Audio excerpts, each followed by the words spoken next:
to our annual, our first annual webinar. We decided we'll have a webinar in January, so people if, in New England don't have to worry about the weather because even though I know it's probably 50 degrees in Boston and New England, but you never know in January. It could be 50 degrees or it could be 0 degrees and a foot of snow. So this way, everyone can enjoy their coffee and enjoy a nice conversation on the strategic foresight in CRE finance. So this is a capital vision for 2026. And I want to welcome our speakers this morning, which is Michael Corrigan for J&M Capital, Business Capital, Mhm. David Hello. Feaser. Good morning, Michael. David Feaser, and he's with 1031 Specialists. Morning, Yeah. Rick. Good morning. And Michael Chase. Everyone knows Michael Chase, and he's with Northmarq. Morning, Rick. Good morning. Welcome. We're gonna probably start with Michael. I'm gonna give them all a topic, and they'll run with that topic and carry it, they'll talk about what's going on in that particular avenue of the finances, I should say. And Michael, this is always one of the hottest questions we always get at the beginning of the year. And it's what is the outlook for the interest rates? Of of That's course, we always lead off with that, Rick, right? yeah. Well, we always know that's going to be the main question. Everyone wants Yep. to know where are we going. And the typical response is, if I knew, I wouldn't have to be here. Um, Absolutely. but willing to share our thoughts anyway. As we start off the year, we're in an interest rate environment that we feel is actually a pretty normal interest rate environment. We had that period of ultra low interest rates. And we're not really expecting those to necessarily come back unless there is a major, major break in the market. I know that there are borrowers and investors who would love to get 3.5% interest rates again, but that's really not on the horizon, again, unless some other pandemic or global disruption were to happen. So I think we're starting to see actually more transaction volume occurring, unlike the markets that were kind of locked up in 2024 and through much of 2025 when the outlook was, geez, if I could just wait 6 more months, I might find lower interest rates. So let's hold on. I think there's more of a realization that the rates that we have today are range bound and are probably representative of normal rates, and buyers and sellers just getting together.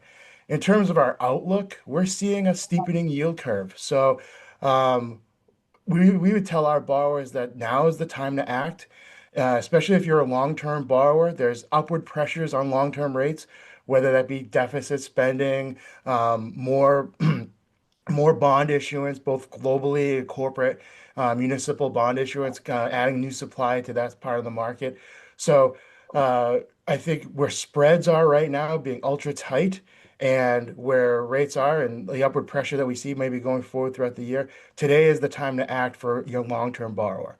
If you're a construction loan borrower or someone playing more at the short end, bridge loan borrower, then you may see some downward rate decline over the course of the year. I mean, the market is still trying to figure out if the Fed is going to make a rate cut or two throughout the course of the year.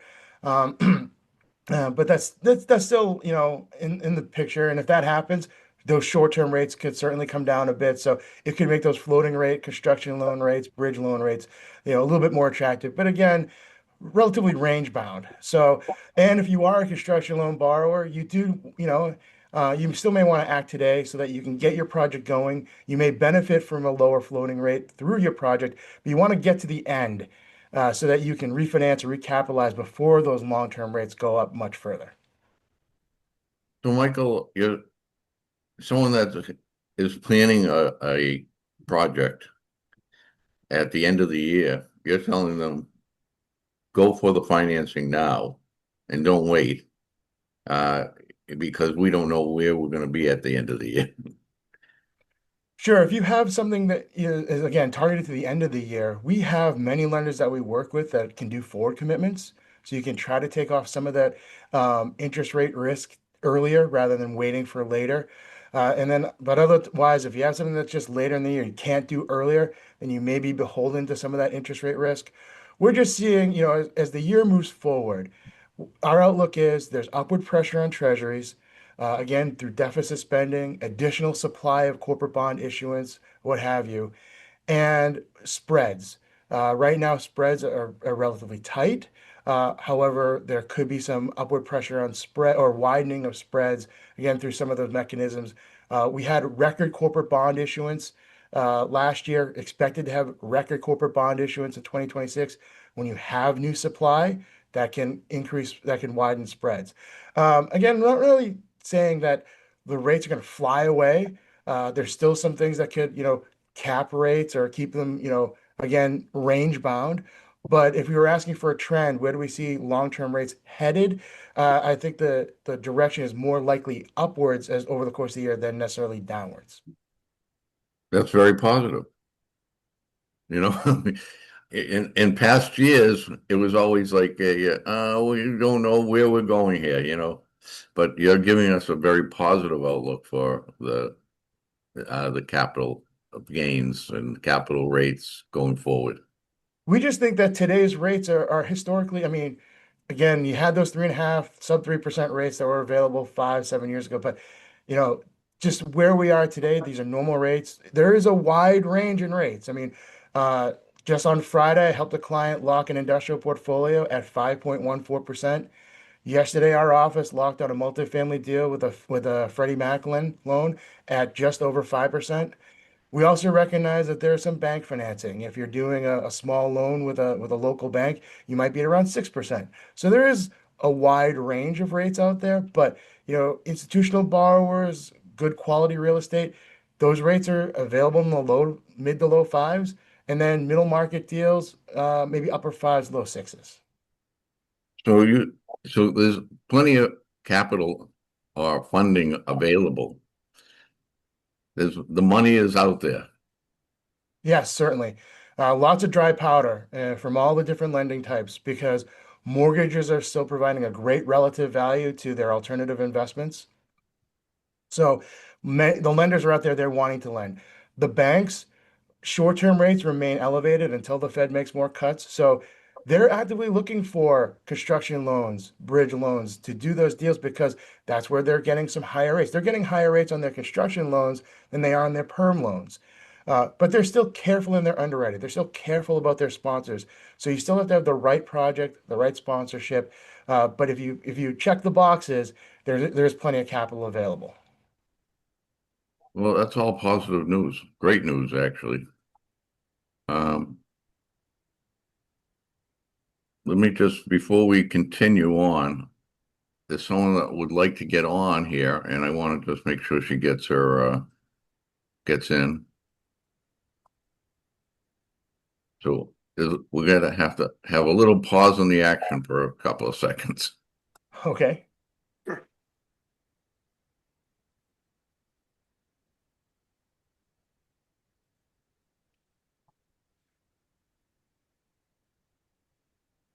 We'll call it a commercial break. How's that?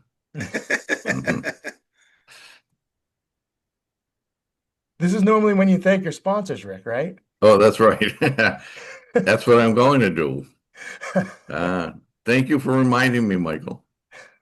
I want to thank Northmarq, which is Michael Chase. I also would like to thank U.S. Pavement Services, J&M Business Capital, and 1031. I'm trying to do multitasking here, so 1030. I'm not good at this. And 1031 Specialist, which is also David Fieser. I want to thank you guys for sponsoring. Okay.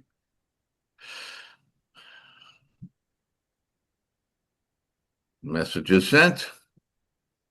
And now we can continue.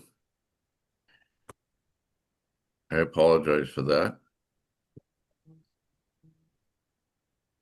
So now we'll get back. One other thing before we move on, Michael. And I think you pretty much hit on this is The what the assets are most sought after by lenders right now. We know like in the past, a lot of lenders were moving away from office and retail. Now, where are we at? Sure. Multifamily still is the asset class that the lenders are looking for. Here in Massachusetts, that will be interesting to see how that progresses over the course of this year because we have a pending rent control bill. So we'll have to see how that impacts our multifamily market over the course of the year. But multifamily still remains an attractive asset that lenders and investors are looking at. Industrial also. Just New England is an end node, so the depth of our industrial market isn't as much as some of the other major industrial markets like Chicago or Dallas or Inland Empire. But industrial remains a favorite asset class, and retail certainly grocery anchored. Neighborhood strip. If you've got one of those essential retailers, drugstore, liquor store, pet store in your retail center, you're probably doing well, and lenders and capital is looking to go to those types of properties. Office is still very mixed. There are lenders out there who are looking at suburban office. If it's well performing, it's got a good track record, good sponsorship. And then on a limited basis, lenders are starting to come back into downtown office just because at the right basis, there are opportunities, for downtown office, given where certain trades have been happening. And again, it's got to have the right sponsorship, the right business plan going forward. So are they looking for office that has long-term leasing in it? Obviously, that's the key to any kind of financing, but um, I don't think they were seeing long-term leasing in office buildings for a while. Sure. I think duration of the lease is probably more important if you have concentrated leasing, right? If you have a single tenant who represents 25% or more of your rent roll, then it's important to see that they're going to be there for a while and that they have a good, that they're credit worthy and going to be able to pay their rent.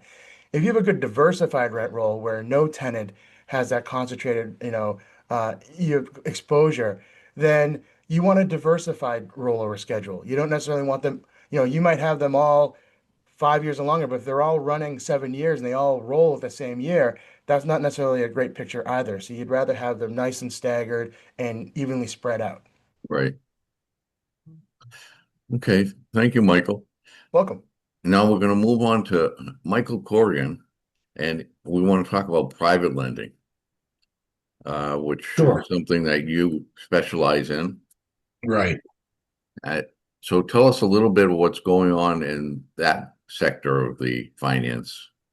Sure. So J&M Business Capital, we're a nationwide direct private lending firm. Our primary focus is in the 1 to 4 unit marketplace, where we are working with real estate investors in the flipping world, rehab, bridge, ground up construction, doing a lot of fourplex ground ups lately, and DSCR long term loans.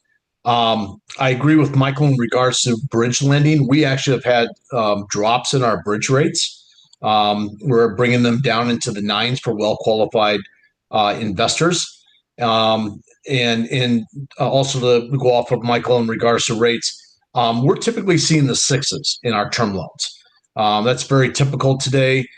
We can get into the high 5s with buy down points, but normal, typical everyday rates, we're seeing pretty much into the 6s. Some areas of the country, we're seeing into the 7s. So when it comes to our overall view on what we're seeing, we do believe that there's an uptick. I'm seeing a lot of activity here in January. So our work has taken off with pretty much a bang this year. Different from as far as housing goes, ground up construction. We've got a lot of single family home construction going on, a lot of duplexes going on. We're seeing developments where we're seeing townhomes like anywhere from 5 to 6 at a time being built in just small developments. In fact, just down the street where I live in Sharon, there's they have blocks of 4 townhomes. There's 3 sets of 4 townhomes. I see a lot of that development going on. That's been a lot of lending that we've seen across the country. So just in general, that's what's happening in private lending. we're a lot different than the agency bank lending, government type back lending, due to the fact that we are focused on the asset. We're looking at positive cash flow for a tenant occupied investment property, or looking at a profitable rehab turn or a profitable ground up construction sell situation. So with our clients, we typically look at just a few things: decent credit and experience, and closing loans within a couple of weeks. So the private lending industry is really actually growing. There's an organization, the National Private Lenders Association, something that we're a part of right now, that on a little bit of a different side of the story here. We've also seen an uptick in fraudulent type activity happening. And this fraud has been through lenders, it's been through appraisers, and it's been through borrowers. The city of Baltimore was just recently hit with a huge situation down there where a borrower and an appraiser were pretty much taken down with some fraudulent overvaluing of properties. So we have a lot that's going on in that area. I shouldn't say a lot, but there's things going on in that area that we're being very, very cautious with. And primarily because of this. A lot of areas in the country have been overvalued. The state of Ohio has been overvalued. We've been really concentrating and working hard on our appraisals. The state of Florida, West Coast right now, there's some counties we're not even lending in, just because values are it's very difficult marketplace due to the catastrophic weather conditions that happened over the past few years. So values, we're seeing actually lower than what's being appraised. So we're doing a lot of additional risk mitigation in our values. But overall, the tick up, investors are pretty happy. They're going after it. To kind of go another thing off of Michael, and we were talking about numbers, we kind of look at it this way. If the numbers work, go for it. Okay? Don't wait for the rates to go down. You're probably not going to see it. All right. And I think the other thing is that people really need to understand, and I know there's a lot of savvy people in here, don't consider Fed rate drops, mortgage rate drops. It doesn't happen. Okay. We're based off of the treasuries, right, Michael? I mean, the whole bond market, treasuries, that's what's important. And that's what you need to pay attention to. But again, things have been pretty steady. I mean, treasuries have been sitting, maybe up and down, 20 basis points at best. So if the cash is there, if the numbers work, if the profitability is there, if the cash flow is positive at a 1.2 or better DSCR, let's go. Get into it, because you're going to be in a positive position, we think, for the future. Now, do you think that do you see this happening, that more of these multifamily property builders or developers are going more towards not apartments, but condominiums? What we're seeing is I've been seeing a lot. It's easier to get into the condominium, townhome type, triplex, quadplex, ground up construction. It's a lot easier for permitting, a lot easier to get the projects going compared to a lot of the commercial builds that we've been seeing.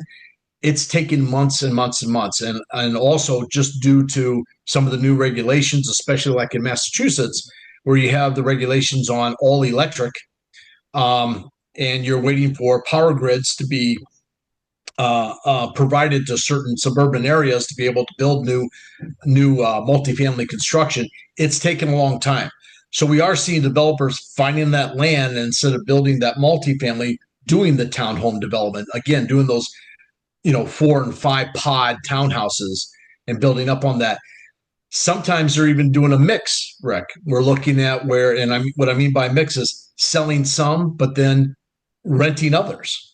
So, developers and investors are looking at mixing up their selling of some of the townhomes and then keeping some and renting them as cash flow as well. So, well, because I mentioned that only because I know a lot of talk about rent control in different states. That kind of makes some of these real estate developers, especially in the multifamily sector, a little nervous, Yeah. Do I Yeah. really invest in that property, that state or that city? You know? Yeah. So I'm trying to figure out, are they being a little skittish and developing a multifamily, or are they going in a different direction now? Like condominiums, because there's still the opportunities are still there, Oh yeah. this, Yeah.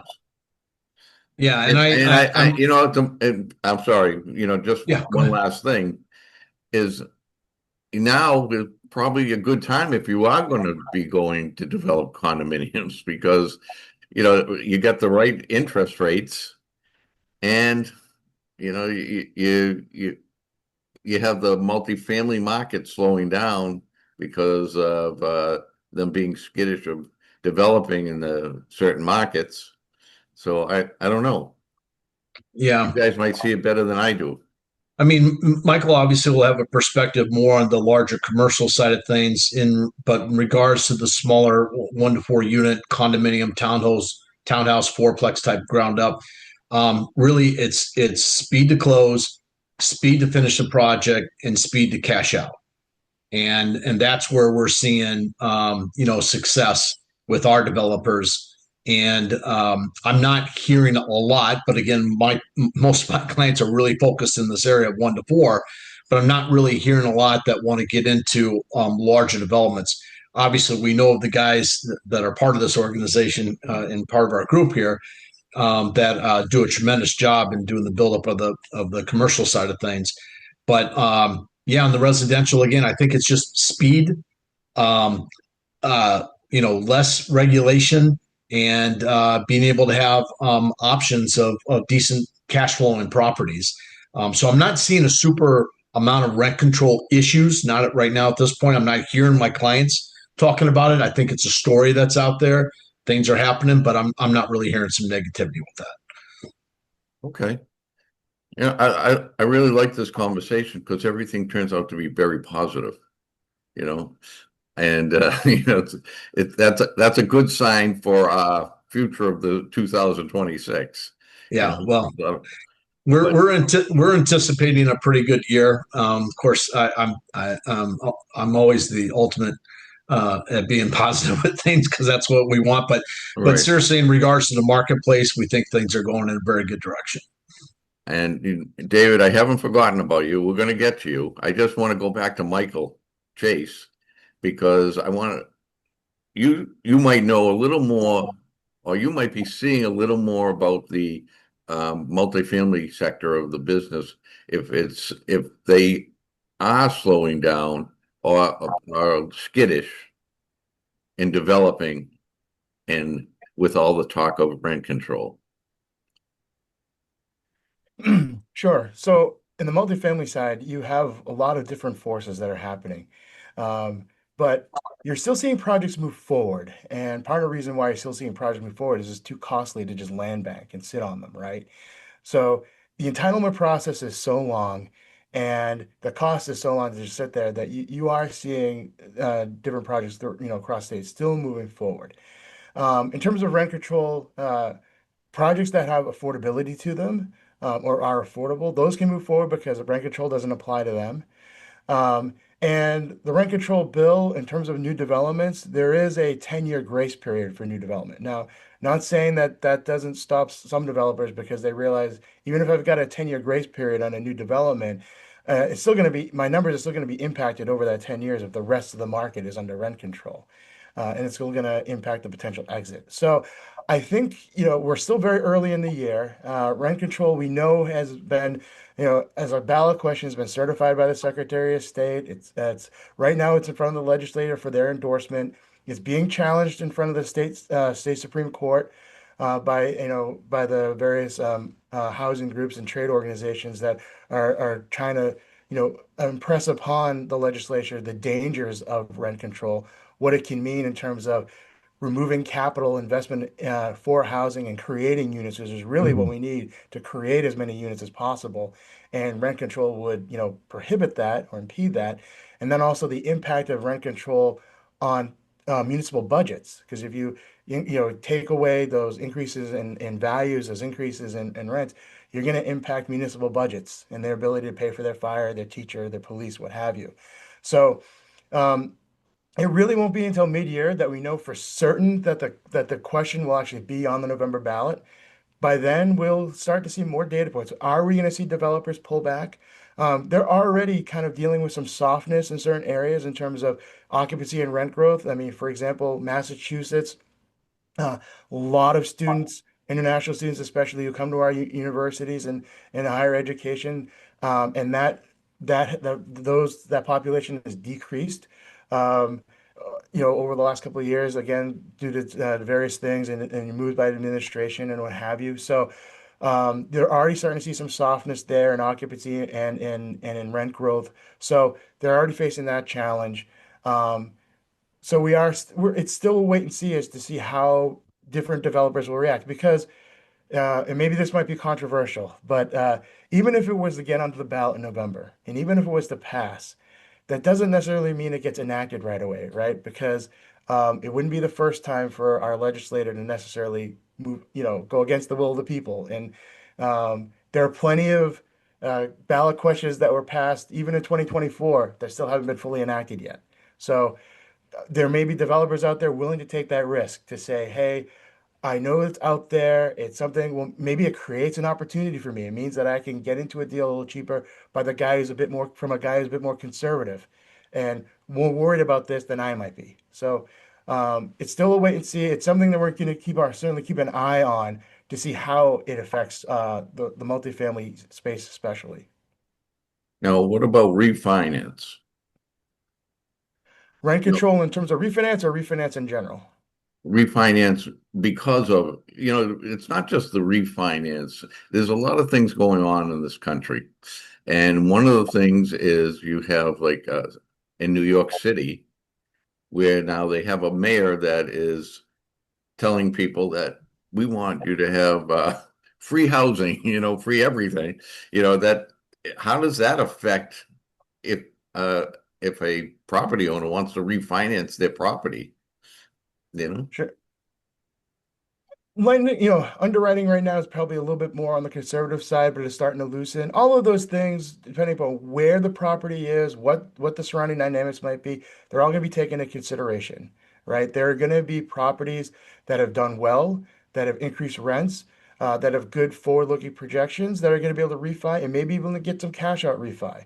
There are going to be others where the refinance is being done. You're coming off an ultra low rate. You haven't seen that necessarily rent growth or value appreciation. You might have to do some cash in order to get to your refi. So it all becomes part of the equation. And each property now is really going to be on a case by case basis. And that's probably one of the biggest changes over the last couple of years from our prior cycle is you really can't think of real estate or multifamily as being homogenous. A property in South Dakota should not have the same value as a property in Dallas, right? And so now you're really looking at properties on a case by case basis, even properties that might be across the street from each other. They might be just performing differently, and they're going to have different market, different appetite, different accesses to capital. Okay. But they're going to be homes. I mean, that's why there's different lenders, right? You have your agency lenders, you have your institutional lenders, life companies and banks. And then, as Michael represents, you have those alternative lenders. So, if you're a borrower out there and you're needing capital, you maybe not finding it from your local regional national bank, maybe you could find it from a debt fund or a private capital source. Um, and so there is plenty of capital out there, and just a matter of does it work for your deal? Yeah, and I'll tell you something with cash out refis, anything refinance. We're appraisals are being scrutinized because of the value points. With the overvalued marketplace, we're running basically two appraisals.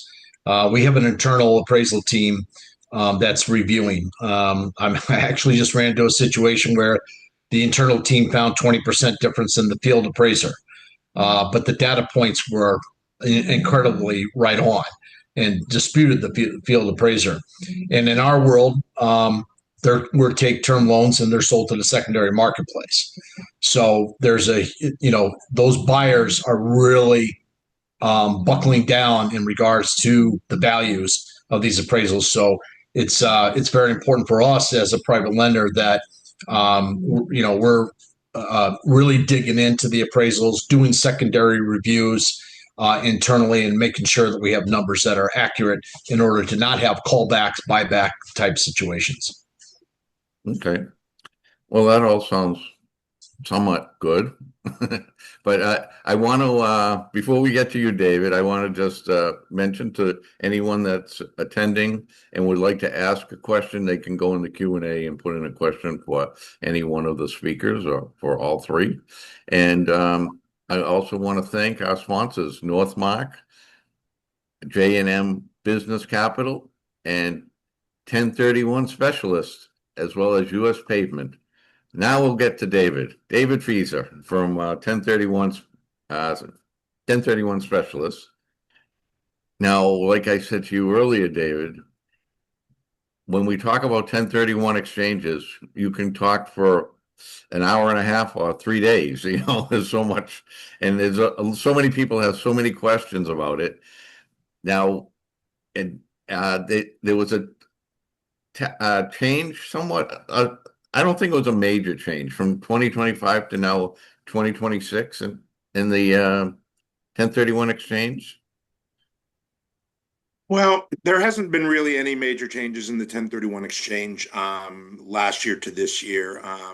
Everything has been pretty much the same. There has been a major case in New York that was decided last June that allows for drop and swaps, if structured correctly, to happen at the closing table, which for many years and across the country, it goes state by state depending on, like California is absolutely not tolerant of drop and swaps, even though they did have a case that allowed for one to occur, but it's not considered precedent and it's just now kind of a footnote.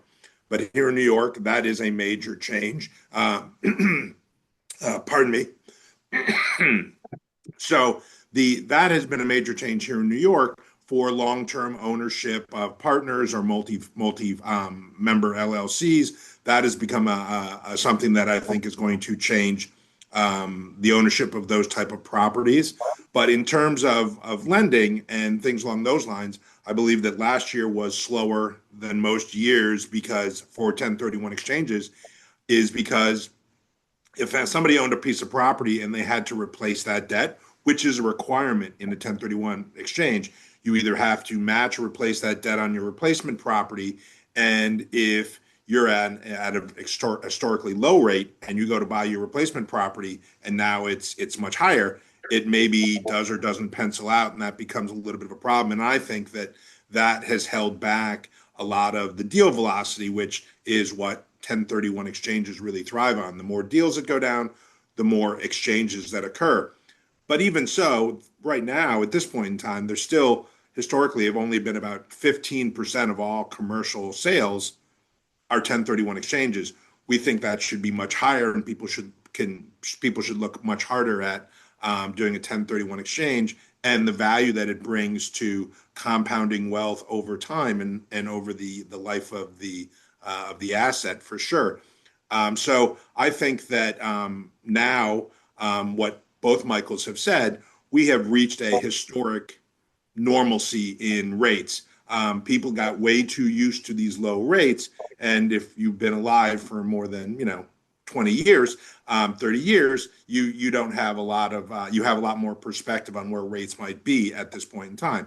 The 5% to 6% range over many years has been a standard area, and now prices are now also adjusting based on reality setting in that things aren't going to prices aren't going to increase as much as they have in the past. They haven't had these pops, so people are now accepting what their properties are selling for, and as such are now more interested in doing deals. And at the beginning of the year, you now see lenders more interested in lending because now they've set up their lending pot or pool for the upcoming year and they're ready to go. And I think that's going to be a positive for commercial and investment real estate in 2026. I think that things are going to move a lot quicker because now people have had 6 months to adjust to 5 to 6% rates. And it doesn't seem like there's going to be any massive change in that. And acceptance is kind of one of the keys here with what the price that the market is dictating and where the rates are going to be. And I don't anticipate, and I think both Michaels have mentioned this, rates aren't going to change drastically up or down unless, of course, there's another catastrophic event. So the 1031 exchange now, I think, is still one of the most valuable tools out there for deferring capital gains tax. And you have so many options, not just going back into if you're selling a multifamily because you're sick and tired of management. There are lots of options that are much lower management options, and those now also pencil out because they meet the debt requirements in the 5 to 6% range. You're not giving up too much at that point in time, and the deals pencil. So I think that people have reached an understanding of where the market is. They're not getting 2022 prices anymore, and the fact is that that's now accepted. So I think deals are going to flow. On another issue, I am in the New York City marketplace, and yes, I definitely have a new mayor, and that is causing a lot of the real estate people to kind of take a pause. But I also see movement. I see people selling things. I see people maybe wanting to move away from the New York City market, especially if they're retiring or older. They want to get away from the regulations and constantly changing environment here that usually is to their detriment. So I think that is also going to spur sales because they accept the value that their properties are at, and they're not thinking, oh, I'm going to still see any appreciation maybe over the next 4 years under the new mayor. Yeah. You bring up New York, and I talk with many other developers and property owners in New York City and the whole state of New York. Mm-hmm. And a lot of them have gotten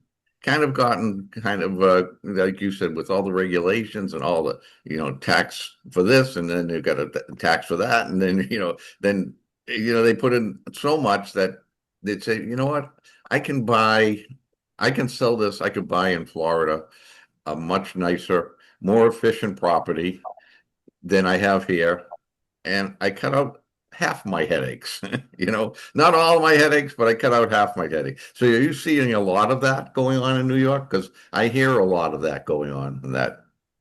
Oh, absolutely. I have clients who are moving to lower tax states, pardon me, at a pretty high clip, especially because, they're retiring. Sorry about that. So, right, you have We all get kind of choked up when we talk about this. Yeah, it hits me hard. It's emotional for me. The high regulation aspect of New York definitely is impacting the situation, but you also have the great wealth transfer occurring, right? You have the baby boomers who are hitting retirement age, and they don't want to or have the energy to continue dealing with the constant change in regulations and the new regulations, and they're looking to sell. And I think the 1031 exchange is a great vehicle for them to not just move out of a less efficient property, as you mentioned, Rick, into a more efficient property in a lower tax state, be it Florida or the Carolinas, Texas, Tennessee. These are all places I see people moving and moving their investment properties because they know it's a much better option for them. In terms of control of real estate and costs. Here in New York, you have a capital gains rate at the state level. You have a capital gains level at the city level here in New York City. So those are two levels of taxation in addition to the federal tax that you won't find in the lower tax states. And that's what makes them attractive. And also the fact that, they're moving to warmth. They don't want to be in the cold anymore. They're moving to a sunnier, warmer climate. So, you can move out of New York and move to Florida. And if you aren't subject to New York state tax anymore, you've given yourself quite an upbeat or uptick in income potentially for your property that you move down there. And that's why me and Michael Corrigan are coming from Boca Raton. Both in Boca. Yeah. But the 1031 a very great product to have, especially in your bag of tricks. what are we doing with someone has older properties? And I just mentioned about efficiency. Someone has older properties. Can they take that 1031 exchange and use it in a new build, or it has to be an existing property to use it? No, there is an exchange, and it's called a construction or an improvement exchange, where you can sell a property and then go purchase a piece of land or a building that needs work, and you can improve that property or even do some construction. Now, there is some tricky aspects of it because you still have the 180-day requirement to close on your replacement property when you're doing construction or improvements. And that can impact construction for sure, depending on how fast that can be done or how much homework can be done prior to the beginning of that. But it's still that 180-day limitation. There are some situations where people go outside the safe harbor of 180 days, and the IRS has been okay with that to some degree. You might have to argue as to why or how, but that's probably a fewer exchanges that go that way. But that 180-day limitation can really impact construction because construction, things can come up, permits, inspections that can delay things and take them outside the 180 days. Now, the improvement exchange, I think, has quite a bit of value because you can buy something at a much lower price, go take your remaining funds and improve it. And you have not necessarily a brand new property, but you have a freshly renovated property, which can be very attractive and increase value and increase your cash flow because, now I can charge much more rent because now I have nice apartments in the building because you've gone through and renovated them as part of your exchange. And that's a valid approach. And I think that brings a lot of value to people who are thinking about that. But the thing that I always caution is that you really need to plan ahead and get all your ducks in a row to make sure everything occurs, because anything that doesn't or isn't completed in that 180 days, it's not the end of the world, but you would pay tax on that boot. Whatever wasn't spent or whatever wasn't used during the construction, you would have to pay your capital gains tax on that exposure. But if that's minimized and you use the tool efficiently, it still can be very attractive. Well, that sounds like a real attractive way of doing things, because if you're going to stay in the industry, you're not retiring, and you can build something a lot more efficient and get that deferred tax. Exactly, and that's where the value is. And it not just builds value and wealth for the generation that's doing it. It builds value and wealth for the subsequent generations that it can get passed to, which, if it's passed directly to the next generation, the capital gains tax exposure can go away as well. And that's one of the stepped up basis in inheriting investment property, is one of the keystones of 1031 exchanges, in my opinion. And Now go ahead, I'd just Michael. like to throw in there, if you're able to successfully pull off one of those improvement exchanges, we talked a little earlier, you introduced 1031 exchange as being something that was reaffirmed in that OBBBA last summer, but you also had bonus depreciation added. So if you did that improvement, that those improvements that you invested in could then be bonus depreciated and also or potentially cost segregated, and you may be able to get an additional tax benefit on top of getting your exchange done. That is exactly right. The OBB has really given that quite a boost for going forward, and opportunity zones as well. But I think the bonus depreciation and the other tax advantages as cost segregation are fantastic and really are tools that can be used to really maximize the tax efficiency of your property.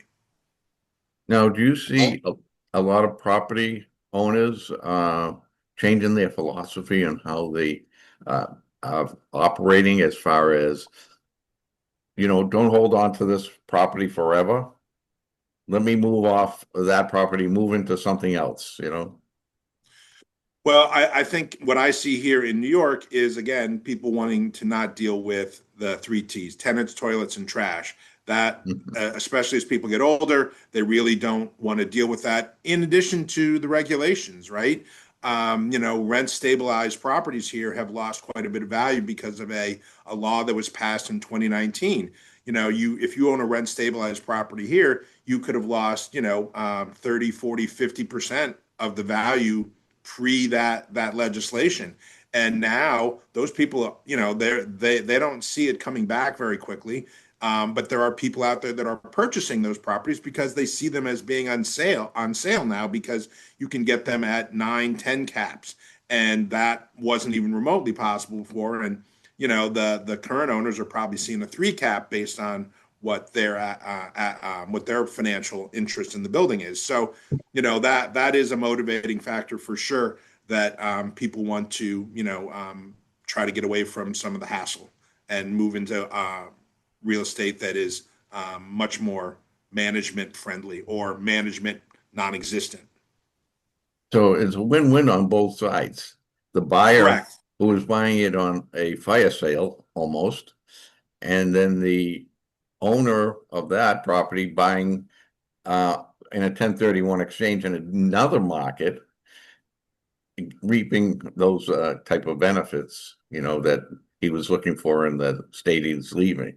Exactly. And they might see better appreciation in another market as well. Yeah. And diversifying out of a market is probably a good idea as well, or for estate planning purposes. You maybe have 3 kids who aren't going to go into the property management business, and they have professional careers and they don't want to be part of this. You could go buy 3 triple net properties, one for each kid. So your estate planning now, you've basically divided up one asset now, and each kid can potentially inherit one of those triple net properties, and they don't have any management issues. It's, they will get the income from that on a yearly basis, and they get a stepped up basis in that property. So depending on the value of that property when they sell, they don't face capital gains exposure. And anyone out there that is looking for a a, a, a, a kid to give their inheritance on those properties, I'm available. I will do that for them. So You're up for adoption? I'm putting that out there. I just want everyone to know that. And on that note, going back to Michael Corrigan, because you mentioned something that I didn't get back to you on it, but you were talking about fraud. And now with all the fraud that's been going on all these, the Medicare and Medicaid, now you're saying that, and some of the banking transactions that are going on in private financing and things like that, there's been a lot of fraud coming out of that as lately. Yeah, I mean we've seen an uptick in it. The NPLA, National Private Lenders Association, is actually making these bad actors public. They're noting them publicly, so that lenders that are not aware of certain names are now aware of them and who they are and what's going on. So there has been somewhat of an uptick with that. I remember some of this starting back, even a few years ago, where like my legal team, the title team, do not exchange anything in regards to wire numbers via email anymore. It's the old-fashioned way: call and write it down. It's just crazy what's going on there in that kind of a situation. But yeah, so there's been things going on where people have been scrupulous in how they are turning properties, refinancing them, utilizing appraisers to increase values in ways that it shouldn't be. And what's happening is that because a lot of the private industry, again, a lot of the term loans they're sold to the secondary marketplace. There's the callbacks that are happening where the buyers are saying there's no way, this marketplace is, seeing these values, that just kind of the alarms went off. So I don't want to make it sound negative. It's far and few between. It's just kind of more recognized today. We're seeing it, and the NPLA is actually doing a fantastic job of really trying to curb it. And then those of us that are obviously out here doing a good job for our clients, we're trying to let them know, listen, when it comes to these appraisals, we're doing everything we can to protect you as well. You don't want an overvalued business or property. You don't want a call back to happen because, or a buyback to happen with a lender because the loan could be called. There's all kinds of little things that can happen with this. So, little extra steps are being made today to make sure that it's a super positive transaction between lender and borrower today. Well, that's great because, with what's going on, if people don't understand a lot of these things these fraudulent things that are happening, someone's got to pay for those in the long run. Yeah. It's not just, oh, well, the bank's going to absorb that. No, they're not going to absorb that. Well, we're They're all going to hit pass with it it. on. Yeah. We're all Same hit with, with it. yeah, everyone has to pay for it. So it's, it's important these issues are fixed, Yeah. you know? Absolutely. So we're coming close to the end of the pod or the show. I just want to find out what each of you last words would be on this, on what your specialty is for 2026. Why don't we start with Michael? We started with you. Actually, you know what? We'll start with David because we ended with David. Now we'll start with you and we'll go work our way back.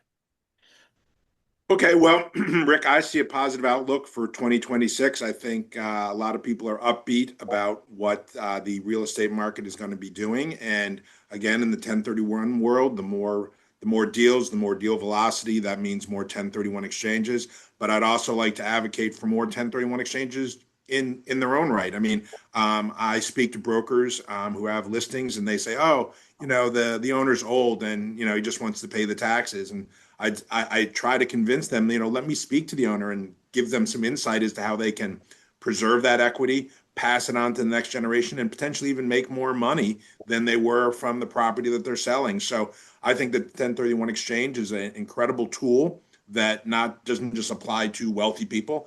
It applies to any mom and pop that has owned a property their entire lives, and now it's time for them to retire or do estate planning. And the 1031 exchange is what I refer to as the Swiss Army knife of real estate. It can be used in so many different ways to get you to where you want to be. That the 1031 exchange should be considered in almost all transactions, unless it just doesn't financially apply. And that I know that those exist, but I really think the 1031 exchange needs more exposure and needs more usage going forward.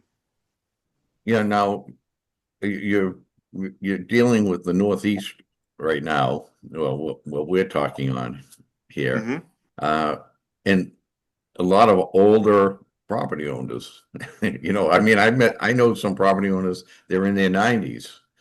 Yep. Yeah, I mean, they still think they're 60 years old, but they're in their 90s. So, no one goes That's on great. forever. But, so this is the time. Now you should, look into either going into a 1031 exchange for your family and inheritance and things of that nature. And engage a QI, engage us. We'll chat with you about what some of the options are. And then you can decide how you're going to go forward and plan for it. And I think that that's very important as well. You need to start planning. This isn't something you decide by the seat of your pants. This is something that you need to decide and plan for your future and for the next generations.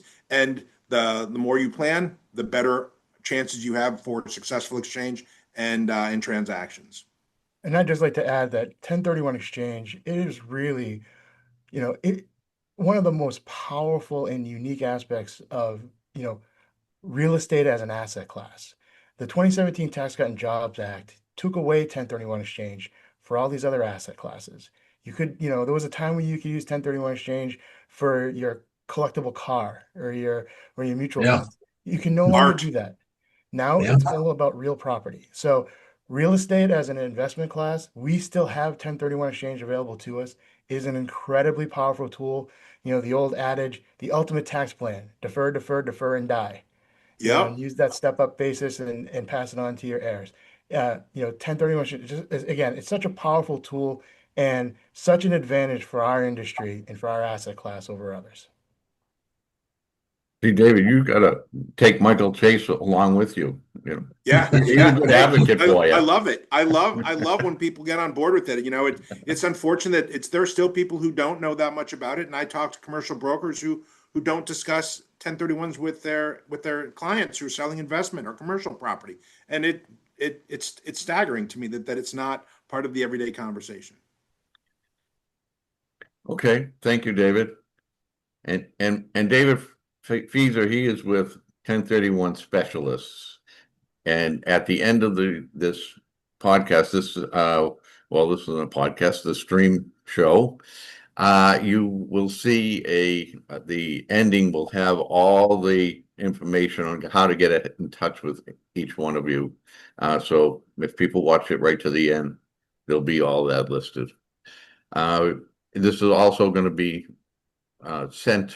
The link will be sent to all the people that have attended, so they can watch the full thing over and over and over, or show it to their family when they get home. If it's a slow night and they want to watch it instead of a movie on Netflix, they can watch this. Michael Corrigan. Yeah. I'm thinking about some of the discussion, that we had here. One of the other things I'd like to mention is that, the unfortunate situation of the economy over the last couple of years, there's a pretty big tick up in foreclosures, bank-owned properties. So a lot of investors in that 1 to 4 unit marketplace are being able to go in and take advantage of very, very low pricing, and to be able to capture those properties, go in, rehab them. Now, and I'm total advocate of the 1031, but also when you rehab and then you stabilize the property and put tenants in there, and you do a cash out refi, that is tax-free income. And with that tax-free income, you can literally, in the investing world, put yourself in a position of never using your own money ever again. And it's something that we help our borrowers understand. So be able to buy, get into these foreclosure bank-owned properties at, pennies on the dollar, rehab them, stabilize them with a positive cash flow, cash out refi, tax-free money, put some in your pocket, use the other for working capital to buy the next property. The unfortunate situation of some can be a very fortunate situation for people that are in the real estate world, and taking advantage of that and doing good actually for the community by improving homes and being able to increase housing for folks that are still renting. And also, when you mentioned the 90-year-olds, I'm seeing a big tick up in portfolio lending today. We're seeing a lot of that happening, where you have the 80, 85-year-old, 90-year-old person that says, listen, I'm done. I'm ready to move the book and retire. Okay. Yeah. And I'm selling my 50 houses, and that we're seeing a lot of that today. So portfolio lending in that 1 to 4 space is also ticking up. So again, we're seeing a pretty positive outlook. I wanted to ask you, Michael, we're down in Florida, me and you right now. Mm-hmm. And I see a lot of these young people that own a lot of single family homes that they've been, and I'm not talking about 1 or 2. I'm talking about some guys that have 100, 200, these single family homes, and they're just using them as Airbnb. Yes. That's the big thing. So is that a new kind of client that you're seeing out there? Well, my investors, I wish that we were working in that space. We're not. I do have access to that I broker and help some of my clients with, but the answer is yes. One thing that's happened, though, is some of these states are really, and a lot of towns, like in Newport, there's a lot of issues going on with the Airbnb where there's tighter regulations. It's all still good. It's great, positive cash flow. Guys are buying, homes, renovating them, and then using them for Airbnb. So absolutely, it's a great marketplace. But what we're also seeing with that, right, is that because it's been so lucrative, now governments are coming in and tightening up on some regulations with it, things that you need to do. My wife and I, we didn't even realize we ended up paying a $150 fine because we didn't sign up for something that we didn't realize, in Newport, Rhode Island, on a short term. So it was one of those things that we just didn't hear about. So Regulations are tightening up, but yes, a very positive marketplace, especially here in Florida. A ton of Airbnb work going on. Usually, kind of west of the coast. You're not seeing so much. You see a lot on the east, but a lot just outside, right inside and outside of the 95 corridor is where I see a lot of the Airbnbs. So, David, that brings a question back to you. What happens if someone has 100 these Airbnb houses? You know, they're single family homes. Mhm. So they sell off 2 or 3. Now they want to buy a multifamily property. Is that possible? It absolutely is.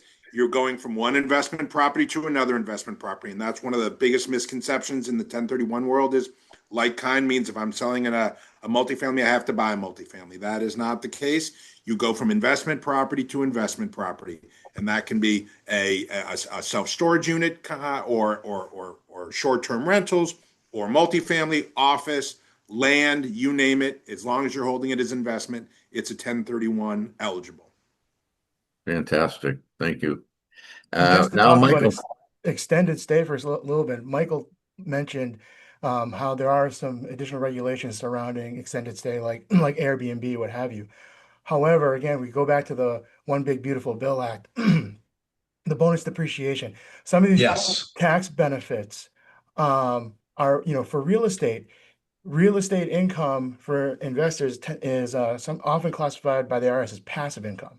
So when you're doing bonus depreciation and things of that nature, you can only offset other passive income. However, if you can get a unit and you can do extended stay in Airbnb, then you can qualify yourself as a real estate professional. And then those tax benefits that you may have been achieving, the bonus depreciation, what have you, that can then be used to offset your active income. So the growth or the investment in an Airbnb or an extended stay property is becoming a tax shelter strategy for many investors and something a lot of people are looking into, so long as you can find the right property and work around any other local regulations that may be there regarding extended stay. And meet the IRS requirements for qualifying for that. Mhm. Yep. Absolutely. Okay. Is that your final words, Michael? Oh, I guess I'll go back to what I, kind of do for my day job, which is, real estate finance and capital. But again, just reiterating what we kind of talked about from the start, lots of dry powder out there, lots of capital willing, ready, and able to get into, the financing and investment into the real estate market. But really, we strongly suggest, being active, being early mover here.